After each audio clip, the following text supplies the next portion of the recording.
Good morning बच्चों। बेटा आज हम 9th क्लास की हिस्ट्री की बुक का हमारा फर्स्ट चैप्टर ही चल रहा है और फर्स्ट चैप्टर की आज की हमारी हेडिंग है डायरेक्टरी शासित फ्रांस। यानी आपसे बताया था कि जैसे इससे पहले जैकोबिन क्लब था यानी रोबरेसियर का राज था, तो उसमें उसका अंत हो गया था क्योंकि जो उसकी नीतियाँ थी बड़ी सख्त थी, तो इस कारण उसका अंत हो गया था। तो इसके बाद बेटा फ्रांस में डायरेक्टरी शासित यानी डायरेक्टरी संस्था का निर्माण किया गया। इसमें क्या था डायरेक्टरी शासित प्रशासन में कि ज़्यादातर जो सत्ता थी यानी सत्ता मध्य वर्ग के लोगों के पास आ गई थी। ये आप ध्यान रखें, जो सत्ता थी वो मध्य वर्ग के लोगों के पास में आ गई थी और इसमें संपत्तिहीन तबके को मताधिकार से वंचित कर दिया गया था। यानी जिन लोगों के पास संपत्ति नहीं थी उन लोगों को मताधिकार से वंचित कर दिया गया था। इसके बाद बेटा इसमें जो मेन बात है ध्यान रखने वाली ये है कि इसमें एक विधान परिषद का प्रावधान है, यानी विधान परिषद चुनी गई और इन परिषदों में 5 सदस्यों वाली एक कार्यपालिका जिसे डायरेक्टरी के नाम से जाना गया था। 5 परिषदों सदस्यों वाली यानी एक कार्यपालिका का निर्माण हुआ था जिसे डायरेक्टरी के नाम से जाना गया था। तो यानी क्या था कि जो निर्णय लेने का जो डिसीजन लिया जाता था वो 5 लोग यानी 5 लोगों की जो कार्यपालिका थी वे मिलकर डिसीजन लेते थे, लेकिन इससे डिसीजन 5 लोगों की होने के कारण उनमें आपस में झगड़ा होता रहता था और झगड़े के कारण यानी फ्रांस विकास नहीं कर पा रहा था, तो उसमें अस्थिरता आ गई और उस अस्थिरता का फायदा उठाकर यानी फ्रांस में नेपोलियन का उदय हुआ। तो ये था बेटा डायरेक्टरी शासित फ्रांस। इसके बाद बेटा हमारी हेडिंग आती है क्या महिलाओं के लिए भी क्रांति हुई। इसके बाद हमारी हेडिंग है बेटा क्या महिलाओं के लिए भी क्रांति हुई।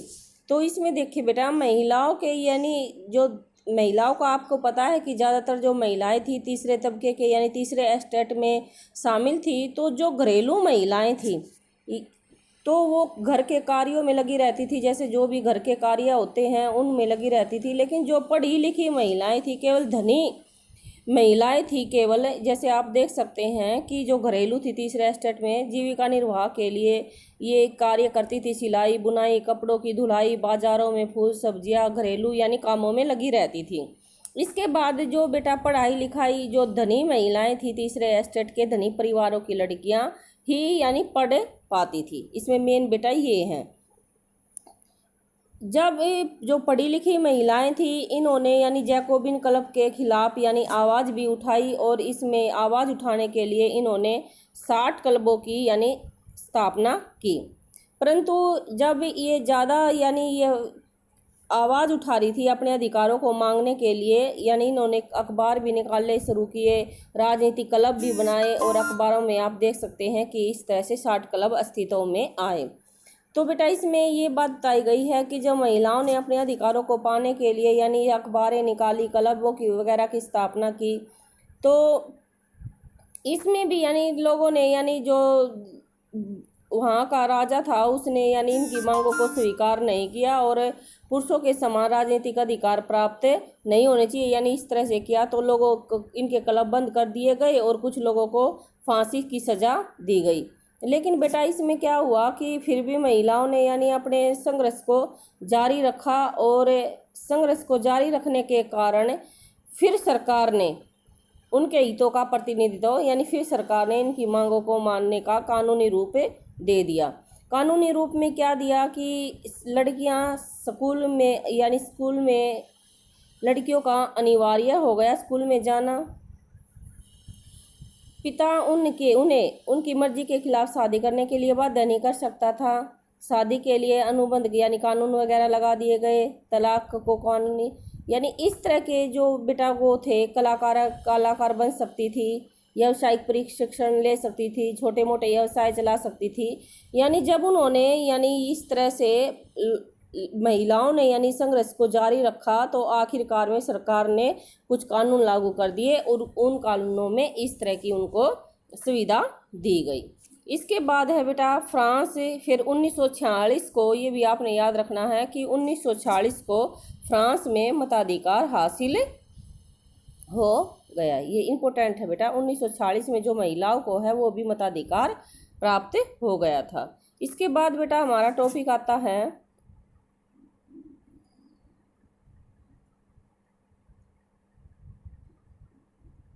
दास प्रथा का उन्मूलन। दास प्रथा में क्या है बेटा, दास प्रथा में यूरोप, अफ्रीका और अमेरिका यानी सबसे ज़्यादा इन देशों में यानी दास प्रथा जारी थी और यह 17वीं शताब्दी में शुरू हुई थी। आप इसे ऐसे ही याद रखें कि यह 17वीं शताब्दी में शुरू, ये आप याद रख सकते हैं, यूरोप एवं अफ्रीका और अमेरिका, और यह 17वीं शताब्दी में शुरू हुई थी। तो इसमें क्या था बेटा, दास प्रथा में जो ये बंदरगाह थी नान्ते और बोर्दे, यानी अफ्रीका तट पर जहाज ले जाते थे और जहाँ वे स्थानीय सरदारों से दास खरीदते थे। ये ऐसी बंदरगाह थी जहाँ से जहाज इन्हें दासों को यानी खरीदते और बेचते थे। दासों को दाग कर या हथकड़ियाँ डालकर अटलांटिक महासागर के पार कैराबाई देशों में 3 माह का इंपोर्टेंट लाइन है बेटा, समुद्री यात्रा के लिए जहाज़ों में ठूस लिया जाता था और वहाँ उन्हें बागान मालिकों को बेच दिया जाता था। इस तरह से यानी बेटा ये थी दास प्रथा। इसके बाद है बेटा कि 18वीं सदी में फ्रांस में दास जो प्रथा थी ज़्यादा निंदा नहीं हुई। नेशनल असेंबली ने लंबी बहस की हुई कि व्यक्ति के मूलभूत अधिकारों में उपनिवेश रहने वाली प्रजा सहित समस्त फ्रांसीसी प्रजा को प्रदान किया जाए, परंतु दास व्यापार पर निर्भर व्यापारियों के विरोध में बहस से नेशनल असेंबली ने यानी कोई भी कानून पारित नहीं किया। सन 1794 के कॉन्वेंस ने फ्रांसीसी उपनिवेशों के सभी दासों को, यानी ये आपने याद रखना 1794 में, नेशनल असेंबली ने ऐसा कोई भी कानून पारित नहीं किया जिसमें लोगों को दास से मुक्ति मिल जाए, लेकिन 1794 के कन्वेंशन ने फ्रांसीसी उपनिवेशों से में सभी दासों को मुक्ति का कानून बनाया। लेकिन क्या हुआ कि छोटी सी अवधि के बाद, ये आपने ध्यान रखना है कि एक छोटी सी ये कानून बना दिया गया, लेकिन छोटी सी अवधि तक लागू रहा। 10 साल बाद यानी 10 साल बाद नेपोलियन ने दास प्रथा पुनः शुरू कर दी और बागान मालिकों को अपने आर्थिक हित साधने के लिए अफ्रीका निग्रो, जो कि बताया था आपसे, निग्रो लोगों को गुलाम बनाने की स्वतंत्रता मिल गई। फ्रांसीसी उपनिवेशों ने से अंतिम रूप से दास प्रथा का उन्मूलन, यानी जब लास्ट बार यानी दास प्रथा का जो उन्मूलन हुआ है बेटा वो हुआ है 1848 में। आप निग्रो शब्द भी यहाँ से पढ़ सकते हैं। निग्रो का अर्थ क्या है, 1 नंबर का इंपॉर्टेंट क्वेश्चन है। यानी अफ्रीका में सहारा रेगिस्तान के दक्षिण में रहने वाले स्थानीय लोग हैं। यह अपमानजनक शब्द है और इसका इस्तेमाल अब नहीं होता है।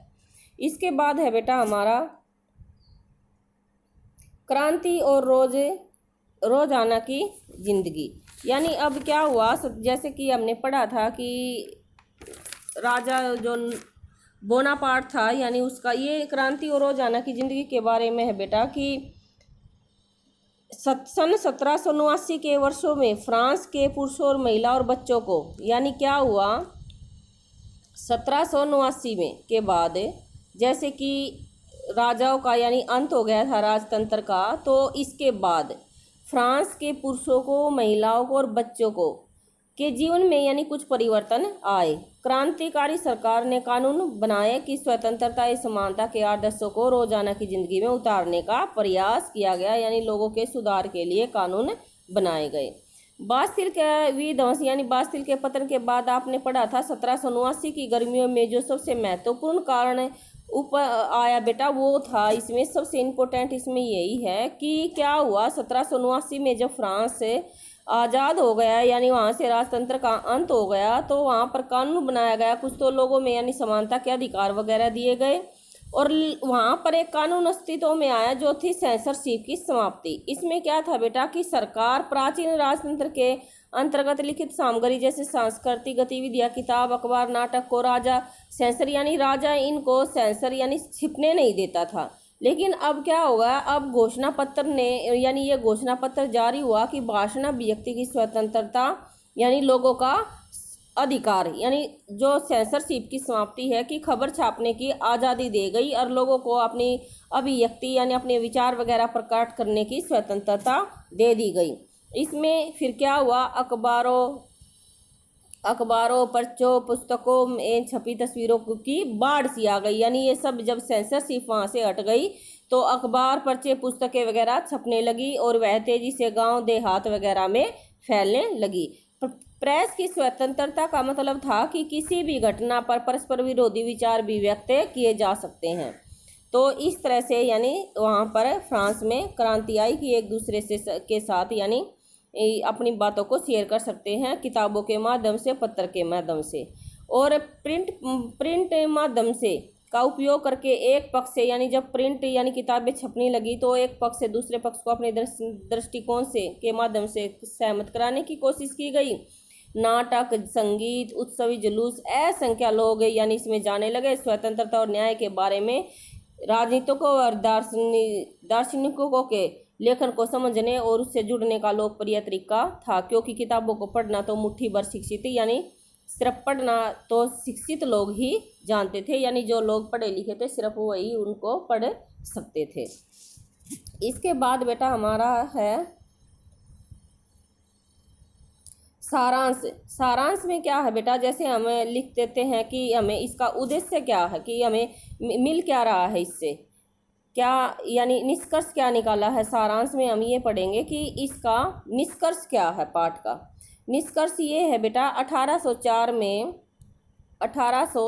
में जैसे बताया था, ये भी याद रखे एक नंबर का, कि जो नेपोलियन बोनापार्ट ने खुद को फ्रांस का सम्राट घोषित कर दिया और उसके बाद जब खुद को सम्राट घोषित कर दिया तो उसने यूरोपीय देशों पर विजय यानी प्राप्त करनी शुरू कर दी। पुराने राजवंशों को हटाकर नए साम्राज्यों का निर्माण किया और उनकी बागडोर अपने खानदान के लोगों के यानी पुराने जो भी राजवंश में कार्य वगैरह करते थे उनको हटा दिया गया और खानदान के लोगों को के हाथ में दे दी।